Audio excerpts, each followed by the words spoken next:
Problems ਲਈ मेरे ख्याल कोई जे सुन सकता है तो आने वाला टाइम पंजाब का ग्रोथ वाला टाइम शुरू हो जाएगा, क्योंकि ऑलवेज व्यापारी एक क्योंकि वोट बैंक में कंट्रीब्यूट शायद उन्ना नहीं करते पर इकोनॉमी कंट्रीब्यूट करते हैं। जो कुछ इकोनॉमी आप कहते हैं भी फ्री दे देंगे, ये फ्री कितों आता है? असी वो टैक्स पेयर हाँ, ਜਿਹੜਾ ਅਸੀਂ पे कर रहे हैं ਉਹੀ ਤੁਸੀਂ फ्री अगे फॉरवर्ड करना है। बट जे साडे बारे नहीं सोचा जाएगा तो ਅਸੀਂ यही सोच रहे हैं भी ਅਸੀਂ दोनों पासे पिस रहे हैं। जे व्यापारियों बारे जो ਤੁਸੀਂ मैनीफेस्टो जो भी लियाओगे मेरे ख्याल च ਉਹ एक जो पिछे इन्होंने ऑलरेडी अनाउंस किया है अनिल जी ने, वो तकरीबन वही पॉइंट्स है। जे कोई पेंशन नहीं आफ्टर बिजनेस करन तो बाद एंड ते बंदे नूं पता नहीं भी जो काम करने के काबिल नहीं, सेम पॉइंट्स है। जे तुसीं इन्हां उत्ते फोकस करते हो तो सर शायद पंजाब की ग्रोथ दिन दुगनी रात चौगनी वाला काम होएगा, क्योंकि वोट बैंक नूं छड्ड के जे रियल सेंस विच जिहड़ा टैक्स पेयर है ना उन्होंने मोटिवेशन भी तां ही मिलेगी जे तुसीं उहदे बारे कुछ सोचते हो। अज वो पे करता है पर दर्द नाल पे करता है, क्योंकि उहदे पल्ले उन्होंने मिलता नहीं टैक्स, का उन्होंने चुंडी वड़ीनी है, उन्होंने भरना ही पैना है, पर उन्होंने कुछ मिल नहीं रहा उहदे वर्सेस। तुसीं बिजनेसमैन बारे सोचो ते काइंडली, और पंजाब की ग्रोथ आने वाले 2027 दे विच तुसीं आपां नूं कुछ किसी नूं भी कोई वोट लैन नहीं जाना पएगा, तो डेफिनेटली अपनी पंजाब की तरक्की भी और पंजाब च ऑलवेज फिर आम आदमी नजर आएगी सरकार, क्योंकि आम आदमी ही पिस रहा है आज की डेट में। लेकिन उनको मिलता कुछ नहीं। जैसे हम जितना टैक्स देते हैं हमारा उसको रिटर्न मिले, तो हमारा एक जैसे किसान कार्ड बनता है, एक व्यापारी कार्ड बने, जितना टैक्स दें और हमने कोई चीज़ खरीदनी है हमारे कोई बेनिफिट नहीं मिलता, और हमारी बात प्रशासन में कहीं भी नहीं सुनी जाती। मतलब व्यापारी के लिए अलग से कोई कार्ड बनाया जाए, उसका कोई बेनिफिट मिले, जो टैक्स देते हैं और जो हमने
ਕਿਵੇਂ ਦੇਖਦੇ ਹੋ? ਪਹਿਲਾਂ ਤਾਂ ਚੰਡੀਗੜ੍ਹ ਦੇ ਵਿੱਚ ਵੱਡੀ ਪਾਰਟੀ ਬਣੀ ਆਮ ਆਦਮੀ ਪਾਰਟੀ, ਉਹਨੂੰ ਕਿਵੇਂ ਵੇਖਦੇ ਹੋ और उससे मद्देनजर पंजाब ਨੂੰ ਕਿਵੇਂ ਵੇਖਦੇ हैं? चंडीगढ़ के अंदर आम आदमी पार्टी ने पहली बार इलेक्शन लड़ा। इलेक्शन लड़ने के टाइम पे लोगों ने कहा था कि लड़ना नहीं चाहिए, आपकी एक भी सीट नहीं आएगी। पंजाब में इलेक्शन है, अगर एक भी सीट नहीं आई तो बुरी हालत हो जाएगी। अब देखिएगा चंडीगढ़ के अंदर आम आदमी पार्टी सबसे ज़्यादा सीटें लेके नंबर 1 पे आई है, और पंजाब के अंदर इसका बिल्कुल पॉजिटिव मैसेज जाएगा। पहली बार वहाँ पे लड़े थे, पंजाब में तो हम दूसरी बार लड़ रहे हैं। इस बार जनता जरूर पंजाब के अंदर आम आदमी पार्टी को 2022 के चुनाव नज़दीक है। चंडीगढ़ में आपने 14 सीटें जीती हैं नगर निगम के चुनाव में, पंजाब में इसका कैसा असर देखने को मिलेगा? पंजाब के अंदर इसका बहुत ही पॉजिटिव असर देखने को मिलेगा। जैसे दोपहर बाद से रिजल्ट आए हैं तो बहुत सारे लोग मुझसे कह चुके हैं कि पंजाब के अंदर इसका बहुत ही पॉजिटिव असर है, और जनता को विश्वास हो गया कि आम आदमी पार्टी जीतेगी। पिछली बारी क्योंकि लोगों को लगता था जीतेगी या नहीं जीतेगी, डबल माइंड था। इस बार सिंगल माइंड है, यहाँ जी जीतेंगे।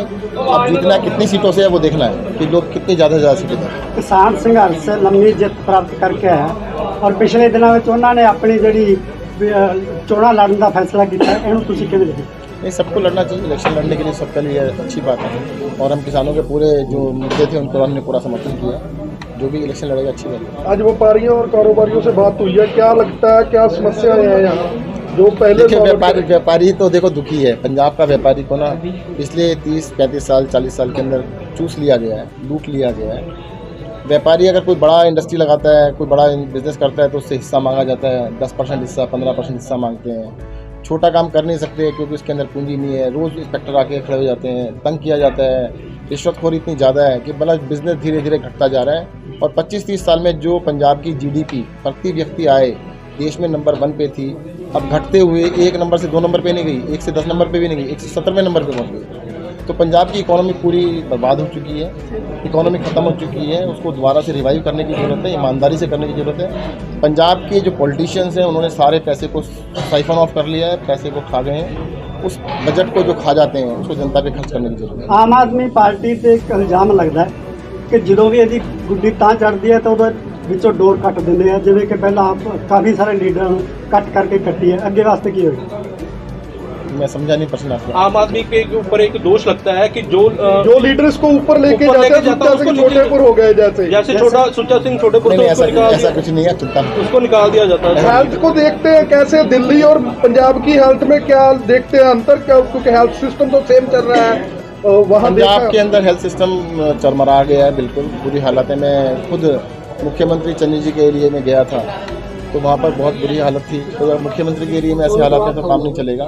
पंजाब के हर पिंड के अंदर, हर गांव के अंदर हम एक पिंड क्लिनिक खोलेंगे जहाँ पे 3 चीज़ें होंगी। क्वालिफाइड डॉक्टर होंगे, सारी दवाइयाँ मुफ्त मिलेंगी और 200 से ज़्यादा टेस्ट मुफ्त में होंगे। हॉस्पिटल का बिल्कुल अमूलचूल परिवर्तन करेंगे। पंजाब के हर बच्चे से लेके बड़े तक, बूढ़े तक, गरीब का, अमीर का, सबका इलाज जो हमारी सरकार बनेगी, आम आदमी पार्टी सरकार बनेगी। पंजाब सरकार क्यों नहीं कर रही जे तुसी कर सकते हो? तो देखो उनको जरूरत नहीं है ना, उनको राजनीति करने से काम चल रहा है, हमें काम करने से चल रहा है।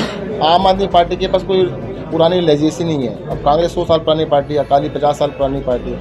वो तो अपने नाम से भी जीत सकते हैं, वो राजनीति करके भी जीत सकते हैं, उनके पास मसल पावर भी है। हमारे पास तो काम के अलावा कुछ है नहीं। भाई एक बच्चा होशियार है तो वो अपना पढ़ाई करके दिखाएगा, हमें काम करना आता है हम काम करके दिखाएंगे। उनको जो करना राजनीति करनी आती है वो राजनीति करेंगे। तो हमें तो सिर्फ काम ही दिखा सकते हैं। दिल्ली में हमने काम किया, 2015 में हम जीते, काम किया तो अगली बार 90% सीटें आई ना दोबारा से। अगर काम नहीं करते तो कोई नहीं देता हमारे को। पंजाब के लोगों ने कहना सीएम चेहरा डिक्लेयर नहीं कर रही आम आदमी पार्टी। सबसे पहले हम ही करेंगे, चिंता मत करिएगा। पंजाब से ही होंगे, जल्द से जल्द डिक्लेयर करेंगे। और मैं तो आपसे कहना चाहूँगा जरा कांग्रेस से पूछ लो वो कर भी पाएंगे नहीं कर पाएंगे। उनका कहना है ट्रांसपोर्ट कि मंत्री कह रहे हैं कि बादल परिवार दी बस्सां बंद नहीं की जा रही हैं।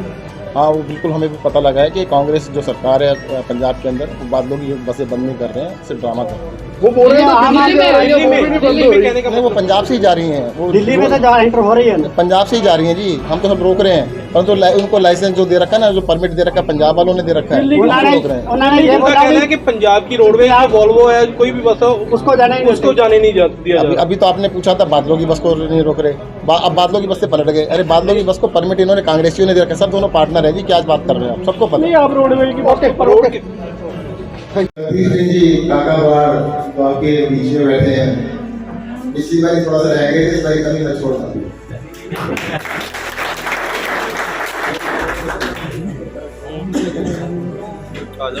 अभी सबसे आखिर में एक प्रश्न आया था आरटीओ के बारे में।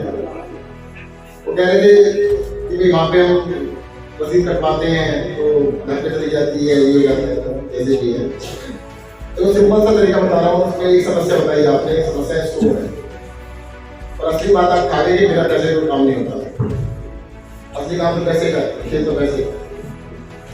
पंजाब के अंदर जितने भी आरटीओ ऑफिसर सबको ताला लगा देंगे, सब बंद कर देंगे। और पूरे पंजाब के अंदर आपका घर ही आरटीओ ऑफिस बना देंगे, आपका दुकान ही बना देंगे।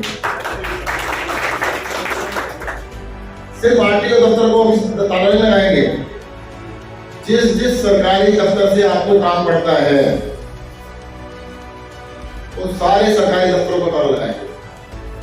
अब आप सोचोगे ताला लग जाएगा तो काम कैसे होगा? देखो सबको पता है ये काम करने के दफ्तर नहीं है, ये वसूली केंद्र है। आपसे वसूली करते हैं, पैसा इकट्ठा करते हैं और जाते हैं। तो ये वसूली केंद्र बंद करेंगे। पहले तो ताला लगा के बहुत सारे काम तो फालतू के अभी पैसे बता रहे थे, पता नहीं कितने कितने फॉर्म भरवाते हैं, अपना काम करते नहीं, फॉर्म भरने में लगे रहते हैं।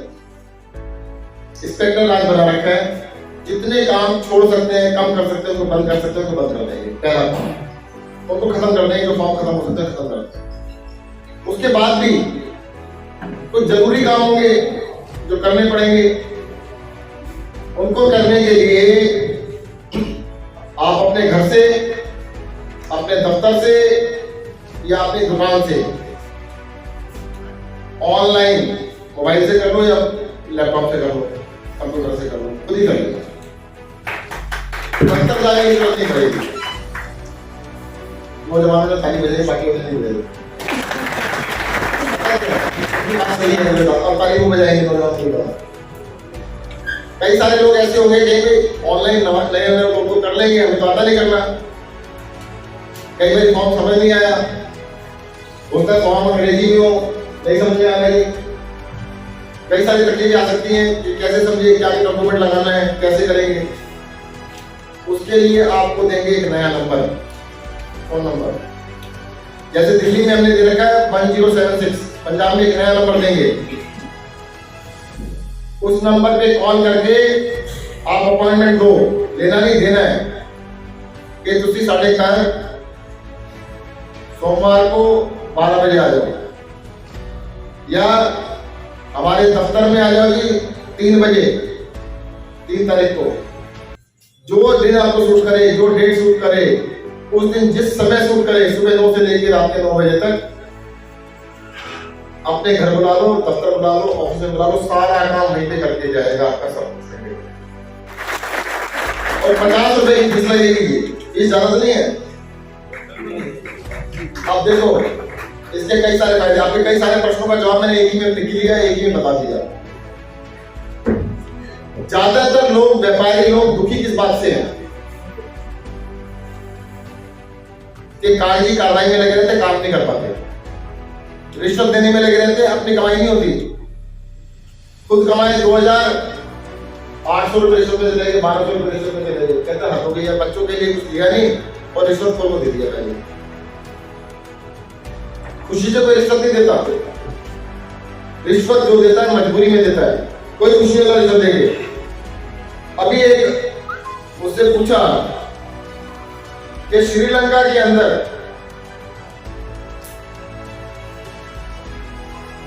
एक जो श्रीलंका का रुपया है वो हिंदुस्तान के 2 रुपए 70 पैसे के बराबर हो गया। थोड़े दिनों तक पहले वो 1 रुपए के बराबर था। थोड़ा सा और पीछे चले जाते हैं, 1947 में $1 भी 1 रुपए के बराबर ही था, आज वो 75 रुपए का हो गया। उसका बस एक ही कारण है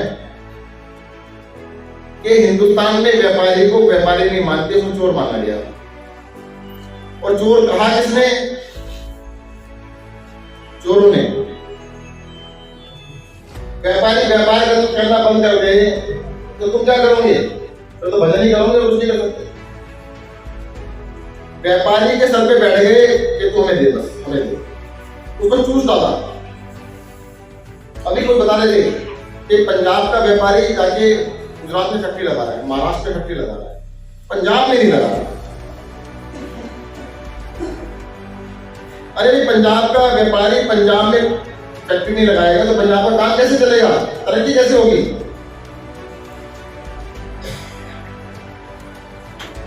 अगर यहाँ पे फैक्ट्री लगेगी नहीं, इन्वेस्टमेंट होगी नहीं, तो इनकम कम होती चली जाएगी।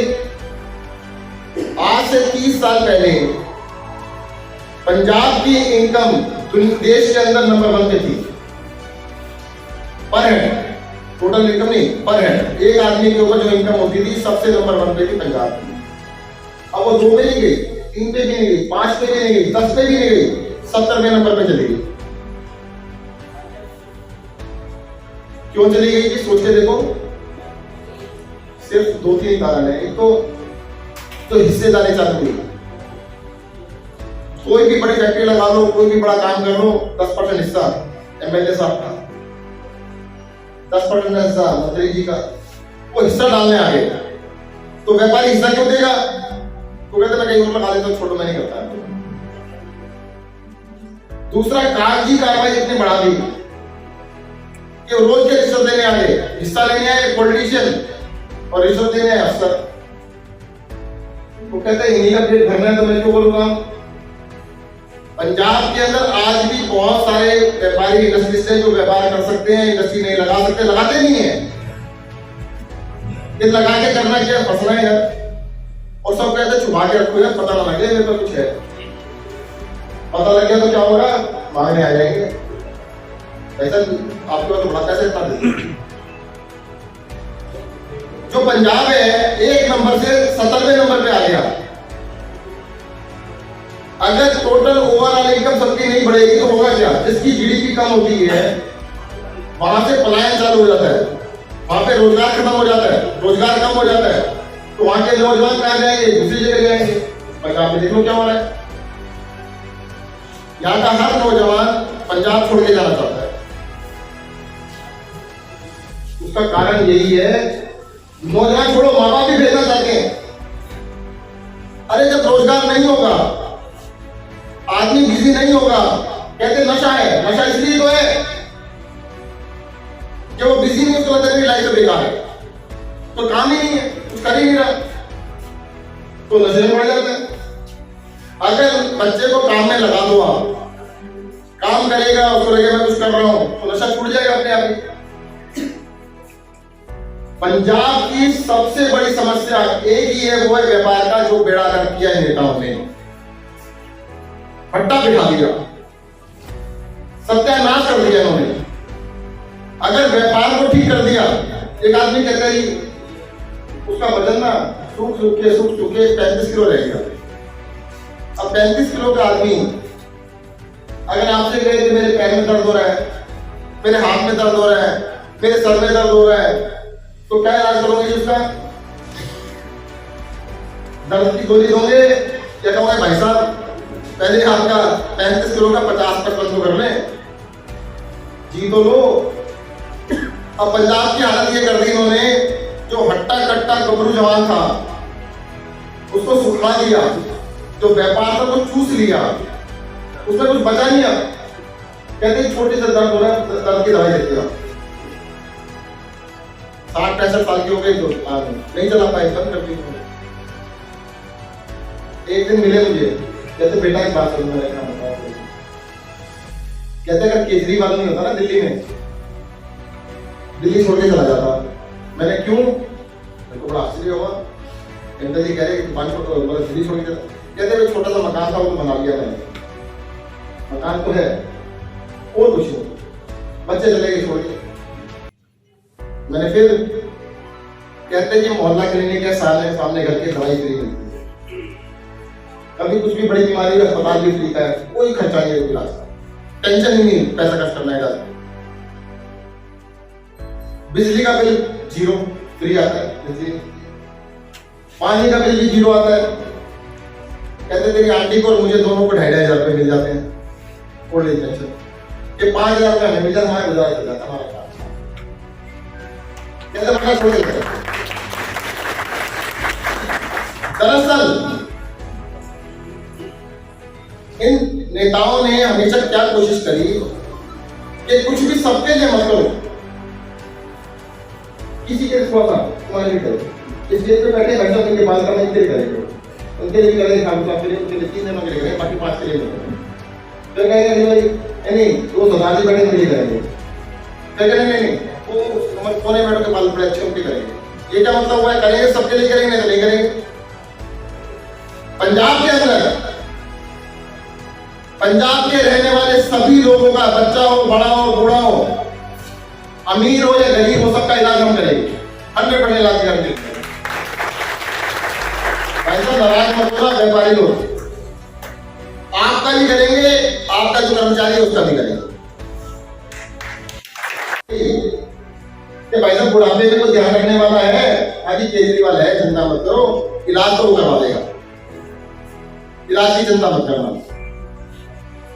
अगर पंजाब में हम सबका इलाज करते हैं, सबको पढ़ा देते हैं, सबकी पढ़ाई की जिम्मेदारी ले लेते हैं, सबसे बड़ी टेंशन तो ये 2 ही है कि बच्चे पढ़ेंगे कैसे, इलाज कैसे होगा। ये 2 टेंशन खत्म हो जाए तो बाकी कुछ हो जाए। अब सब लोग क्या कहते हैं, अभी किसने पूछा भी था ये फ्री में कैसे करूंगी, फ्री कैसे होगा ये? पैसा कहां से आएगा? लोग यही पूछते हैं, पैसा कहां से लाओगे जी? दिल्ली का बजट है 60,000 करोड़, आबादी 2 करोड़। पंजाब का बजट है, बताओ जी, भाई साहब बात कर रहे हो, बताओ कितना है? अरे सरदार जी आपसे पूछ रहा हूं, इधर बैठ जाओ। पंजाब का बजट कितना है? ये लोग के खाली बताए लेंगे आपको क्या हुआ? 1,70,000 करोड़। दिल्ली की आबादी 2 करोड़, पंजाब की 3 करोड़। दिल्ली में पर हेड एक आदमी के ऊपर 30,000 का बजट है, पंजाब में उससे दुगना बजट है। भाई साहब दुगना बजट है तो दुगने का आप तो कर ही सकते हैं ना। पैसा तो है, पैसे की कमी नहीं है। अभी नेताओं से पूछो, पैसा नहीं है जी, पैसा नहीं जी, कितने गए जी? और खा गए जी। ये जनता का पैसा खा गए और जनता को पता ही नहीं। जनता को कहते पैसा कहां से आएगा, केजरीवाल फ्री में कैसे करेगा? बिजली की बात बताता हूं मैं आपको, हमने कहा 300 यूनिट फ्री करेंगे सबकी। वो किस लिए कर रहे हैं? पंजाब की इकोनॉमी चल जाए। इकोनॉमी चलती है डिमांड से। अगर आपके ग्राहक आएगा दुकान के ऊपर तो बात तो कितना भी बेच तो अगले दिन कर ले होंगे आप। ग्राहक तो आए, सर 300 यूनिट फ्री करेंगे, पंजाब के 90% लोग फ्री बिजली, सर्दियों में 97%। और कैसे करेंगे? फ्री में फ्री बिजली। तो फ्री का पता तो कैसे होती है? पंजाब के अंदर एक पंजाब सरकार, एक है बिजली बोर्ड और बिजली कंपनियां, और एक है जनता। 3 चीज हो गई, सरकार, बिजली बोर्ड, बिजली कंपनियां और जनता। बिजली बोर्ड और बिजली कंपनियां हजारों करोड़ का घाटा करती हैं हर साल। हजारों करोड़ का घाटा किया, सरकार ने दे दिया। आपको क्या मिला? क्या मिला जी आपको? जोर से बोलो, बाबा जी का ठुल्लू। टेंडर की अगराई करके पेमेंट नहीं दे उसके लिए, जिस करके आज पंजाब का कारोबार पूरी तरह हो गया। जो प्राइवेट बसा का कारोबार है वो 2-4 घर को चला गया। भावें वो कांग्रेसी है तो भावें वो अकाली है। एक जरूर है कि कांग्रेस वाले भी ड्रामा करी जाती है, इन्हों दी बसा फड़ के मुड़ के आके अकाली दल की राज आ जाता है। वो कहेंगे असं बसा किसी दिया कोई नहीं फड़ता। कि दोनों ने एक दूसरे का हिस्से मुकाए हुए हैं कि तू आ गया तो इन्ने % तेरा हो जाएगा, इन्ने मैं राइस सेक्टर का काम करता है। ਉਹਦੇ 'ਚ ਇੰਨੀਆਂ ਮੁਸੀਬਤਾਂ ਹੈਗੀਆਂ ਕਿ ਜਦੋਂ ਤੋਂ ਪੈੜੀ ਆਉਂਦੀ ਹੈ ਜੀ ਉਦੋਂ ਤੋਂ ਹੀ ਰਿਸ਼ਵਤ ਸ਼ੁਰੂ ਹੋ ਜਾਂਦੀ ਹੈ। ਪਹਿਲਾਂ ਤਾਂ ਅਲਾਟਮੈਂਟ ਹੁੰਦੀ ਹੈ, ਉਹ ਪੈਸੇ ਲੈਂਦੇ ਆ। ਉਸ ਤੋਂ ਬਾਅਦ ਪੈੜੀ ਸਟੋਰ ਹੁੰਦੀ ਹੈ, ਉਹ ਪੈਸੇ ਲੈਂਦੇ ਆ। ਉਸ ਤੋਂ ਬਾਅਦ ਅਸੀਂ ਮਿਲਿੰਗ ਕਰਦੇ ਹਾਂ। ਉਸ ਤੋਂ ਬਾਅਦ ਰਾਈਸ ਡਿਲੀਵਰ ਕਰਦੇ ਆ, FCI ਤੇ ਗੋਦਾਮਾਂ ਜਾਂਦੇ ਆ, ਉਹ ਪੈਸੇ ਲੈਂਦੇ ਆ। ਇੰਨੇ ਡਿਪਾਰਟਮੈਂਟ ਲਾਏ ਹੋਏ ਜਿਨ੍ਹਾਂ ਦਾ ਕੋਈ ਮਤਲਬ ਨਹੀਂ, ਸਿਰਫ ਉਹ ਰਾਈ ਕਰਨ ਆਉਂਦੇ ਆ, ਆਪਦੇ ਪੈਸੇ ਲੈ ਕੇ ਚਲੇ ਜਾਂਦੇ ਆ। ਤੇ ਸਾਡੀ ਜਿਹੜੀ ਜ਼ਿੰਦਗੀ ਹੈ ਇਹ ਗੁਲਾਮੀ ਤੋਂ ਭੈੜੀ ਹੈ ਪੰਜਾਬ ਦੇ ਵਿੱਚ ਇੰਡਸਟਰੀਆਂ 'ਚ। ਕੋਈ ਇਹਦੇ ਕੁਛ ਨਹੀਂ, ਕੋਈ ਕਿਸ ਨਹੀਂ। ਜਿਵੇਂ ਬਰਾੜ ਸਾਹਿਬ ਨੇ ਦੱਸਿਆ ਟੈਂਡਰ ਹੁੰਦੇ ਆ, ਉਹ ਜਿਹੜੇ ਨੇਤਾ ਲੋਕ ਹੈਗੇ ਆ ਕਿਸੇ ਵੀ ਪਾਰਟੀ ਦੇ, ਉਹ ਆਪਦੇ ਬੰਦਿਆਂ ਨੂੰ ਟੈਂਡਰ ਦਿੰਦੇ ਆ। ਨਾ ਤਾਂ ਸਾਨੂੰ ਕੋਈ ਪੇਮੈਂਟ ਕਰਦੇ ਆ, ਨਾ ਕੋਈ ਲੇਬਰ ਨੂੰ ਪੇਮੈਂਟ ਕਰਦੇ ਆ। ਉੱਥੋਂ ਪੈਸੇ ਬਣਾਉਂਦੇ, ਉਹ ਪੈਸੇ ਲਾ ਕੇ ਚੱਲ ਜਾਂਦੇ ਆ। ਇਹ ਕੁਛ ਹੋਈ ਜਾਂਦਾ ਜੀ ਪੰਜਾਬ ਦੇ ਵਿੱਚ। ਬਾਕੀ ਤੁਹਾਨੂੰ ਬਰਾੜ ਸਾਹਿਬ ਨੇ ਦੱਸਦਾ ਜੀ, ਤੇ ਬਹੁਤ ਹਾਲਤ ਮਾੜੀ ਜੀ ਨੈਸ਼ਨਲ। और धन्यवाद करते हैं ਤੁਸੀਂ ਅੱਜ ਇੱਥੇ ਸਾਡੇ ਮੁਕਤਸਰ ਦੇ ਦੁਕਾਨਦਾਰਾਂ ਦੀਆਂ ਮੁਸ਼ਕਲਾਂ ਸਮਝਣ ਵਾਸਤੇ ਸਾਨੂੰ ਇੱਥੇ ਬੁਲਾਇਆ। ਅਸੀਂ ਤੁਹਾਨੂੰ ਬੇਨਤੀ ਕਰਾਂਗੇ ਭਾਰਤੀ ਵਪਾਰ ਮੰਡਲ ਵੱਲੋਂ ਕਿ ਸਾਡੇ ਦੁਕਾਨਦਾਰਾਂ ਨੂੰ ਤਾਂ ਸਿਰਫ ਮੁਸ਼ਕਲਾਂ ਹੀ ਰਹੀਆਂ। ਅੱਜ ਤੱਕ ਦੁਕਾਨਦਾਰਾਂ ਦੀ ਨਾ ਤਾਂ ਕਿਸੇ ਸਰਕਾਰ ਨੇ ਸੁਣੀ ਹੈ, ਤੇ ਅਸੀਂ ਬੜੀ ਉਮੀਦ ਕਰਦੇ ਹਾਂ ਕਿ ਜੇ ਤੁਹਾਡੀ ਸਰਕਾਰ ਆਉਂਦੀ ਹੈ ਤਾਂ ਸਾਡੀਆਂ ਮੁਸ਼ਕਲਾਂ ਜਿਹੜੀਆਂ ਤੁਸੀਂ ਆਪਦੇ ਚੋਣ ਮੈਨੀਫੈਸਟੋ ਦੇ ਵਿੱਚ ਪਾਓਗੇ। ਤੁਹਾਡੀ ਸਾਡੀਆਂ ਕੁਝ ਅਸੀਂ ਬੇਨਤੀ ਪੱਤਰ ਲੈ ਕੇ ਆਇਆ ਜੀ। ਮੈਂ ਇੱਕ ਤਾਂ ਜਿਹੜਾ ਬਿਜਲੀ ਦੇ ਬਿੱਲ 2 ਕਿਲੋਵਾਟ ਤੱਕ ਦੇ ਸਰਕਾਰ ਨੇ ਮਾਫ ਕਰਤੇ, ਉਹ ਘਰਾਂ ਦੇ ਕਰਤੇ। ਲੇਕਿਨ ਬੰਦ ਪਈਆਂ ਦੁਕਾਨਾਂ ਦੇ ਬਿੱਲ ਉਵੇਂ ਹੀ ਆਏ ਆ ਤੇ ਅਸੀਂ ਤੁਹਾਨੂੰ ਇਹ ਵੀ ਬੇਨਤੀ ਕਰਾਂਗੇ 2 ਕਿਲੋਵਾਟ ਦੇ ਜਿਹੜੇ ਬਿੱਲ ਮਾਫ ਹੋਏ ਆ ਉਹ ਦੁਕਾਨਦਾਰਾਂ ਦੇ ਵੀ ਬਿੱਲ ਮਾਫ ਕੀਤੇ ਜਾਣ। ਦੂਜੀ ਬੇਨਤੀ ਮੇਰੀ ਇਹ ਹੈ ਕਿ ਜਿਹੜਾ ਬਿਜਲੀ ਦਾ ਬਿੱਲ ਦੁਕਾਨ ਘਰਾਂ ਦੇ ਬਿੱਲ ਆਉਂਦੇ ਆ ਉਵੇਂ ਹੀ ਦੁਕਾਨਦਾਰਾਂ ਦੇ ਬਿੱਲ ਆਏ, ਘਰੇਲੂ ਖਪਤ ਦੇ ਹਿਸਾਬ ਨਾਲ ਹੀ ਦੁਕਾਨਦਾਰਾਂ ਦੇ ਬਿੱਲ ਆਉਂਦੇ। ਤੀਜੀ ਬੇਨਤੀ ਮੇਰੀ ਇਹ ਹੈ ਜੀ, ਜੇ ਸਰਕਾਰੀ ਮੁਲਾਜ਼ਮ ਪੈਨਸ਼ਨ ਦਾ ਹੱਕਦਾਰ ਹੈ ਤਾਂ ਦੁਕਾਨਦਾਰ ਵੀ ਕੰਮ ਕਰਦਾ ਹੈ, ਸਾਰੀ ਉਮਰ ਟੈਕਸ ਭਰਦਾ ਹੈ, ਇਨਕਮ ਟੈਕਸ ਭਰਦਾ ਹੈ, GST ਭਰਦਾ ਹੈ। ਜਦੋਂ ਕੋਈ ਦੁਕਾਨਦਾਰ 55-60 ਸਾਲ ਦੀ ਉਮਰ ਦੇ ਵਿੱਚ ਆ ਕੇ ਕੰਮ ਕਰਨਾ ਛੱਡ ਜਾਂਦਾ ਜਾਂ ਉਹਦੀ ਸਿਹਤ ਨਹੀਂ ਸਹੀ ਰਹਿੰਦੀ ਤਾਂ ਕਿਰਪਾ ਕਰਕੇ ਸਰਕਾਰ ਵੱਲੋਂ ਵੀ ਇਹਨੂੰ ਇਹ ਸਹੂਲਤ ਹੋਣੀ ਚਾਹੀਦੀ ਹੈ, ਜਿੰਨਾ ਉਹਨੇ ਟੈਕਸ ਭਰਿਆ ਟੈਕਸ ਦੇ ਹਿਸਾਬ ਨਾਲ ਉਹਨੂੰ ਪੈਨਸ਼ਨ ਜ਼ਰੂਰ ਮਿਲਣੀ ਚਾਹੀਦੀ ਹੈ। ਇੱਕ ਬੇਨਤੀ ਮੇਰੀ ਇਹ ਆ ਕਿ ਜਿੰਨੇ ਵੀ ਵਪਾਰੀ ਭਰਾ ਸਾਡੇ ਦੁਕਾਨਦਾਰ ਹੈ ਉਹਨਾਂ ਦਾ ਬੀਮਾ ਜ਼ਰੂਰ ਹੋਣਾ ਚਾਹੀਦਾ ਹੈ ਵੀ ਕੋਈ ਵੀ ਅਣਸੁਖਾਵੀ ਵੀ ਘਟਨਾ ਹੋ ਜਾਂਦੀ ਹੈ, ਕੋਈ ਅੱਗ ਲੱਗ ਜਾਂਦੀ ਹੈ, ਚੋਰੀ ਹੋ ਜਾਂਦੀ ਹੈ ਤਾਂ ਉਹਨੂੰ ਸਰਕਾਰ ਵੱਲੋਂ ਬੀਮੇ ਦੀ ਸਹਾਇਤਾ ਜ਼ਰੂਰ ਮਿਲੇ। ਇੱਕ ਜਿਨ੍ਹਾਂ ਦੁਕਾਨਦਾਰਾਂ ਦੇ ਪੈਨ ਕਾਰਡ ਤੇ ਆਧਾਰ ਕਾਰਡ ਬਣੇ ਆ ਕਿਰਪਾ ਕਰਕੇ ਉਹਨਾਂ ਨੂੰ ਘੱਟੋ ਘੱਟ 5 ਲੱਖ ਰੁਪਏ ਦਾ ਸਰਕਾਰ ਵੱਲੋਂ ਲੋਨ ਮੁਹੱਈਆ ਕਰਾਇਆ ਜਾ ਸਕੇ ਬਿਨਾਂ ਕਿਸੇ ਵਿਆਜ ਤੋਂ ਤੇ ਉਹ 5 ਸਾਲਾਂ ਦੇ ਵਿੱਚ ਆਪਦਾ ਕਿਸ਼ਤਾਂ ਨਾਲ ਮੋੜ ਸਕੇ। ਤੇ ਇੱਕ ਮੈਂ ਤੁਹਾਨੂੰ ਬੇਨਤੀ ਪੱਤਰ ਦੇਣਾ ਚਾਹੂੰਗਾ ਜੀ ਭਾਰਤੀ ਵਪਾਰ ਮੰਡਲ ਲਾਸਟ ਤੁਸੀਂ ਸਾਰਾ ਦੇ ਦੇਣਾ।